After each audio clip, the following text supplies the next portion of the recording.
Wise news, খবরের সত্যাসত্য 24 ঘন্টা। করতে হবে না টাইপ, আপনার কাজ শুধু মনে মনে চিন্তা করা, তাতেই হবে কামাল।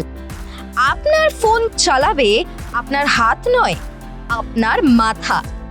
শুধু মাথার মধ্যে বসাতে হবে একটি চিপ, তাতেই কেল্লাফতে করতে চলেছে নিউরালিঙ্ক। ইলন মাস্ক তার একটি পোস্টে জানান এই খবর। নিউরালিঙ্ক আসলে একটি নিউরো টেকনোলজি সংস্থা। তাদের দাবি, এই চিপ মস্তিষ্ক এবং কম্পিউটারের মধ্যে সরাসরি যোগাযোগ তৈরি করবে। এই চিপের আকার একটি 5 টাকার কয়েনের আকারের সমান।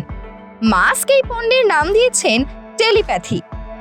তবে এই প্রযুক্তি আনার উদ্দেশ্য সাধারণ মানুষের কাজ সহজ থেকে সহজতর করে দেওয়া নয়, বিশেষভাবে সক্ষম মানুষদের সুবিধা করে দেওয়াই এর উদ্দেশ্য।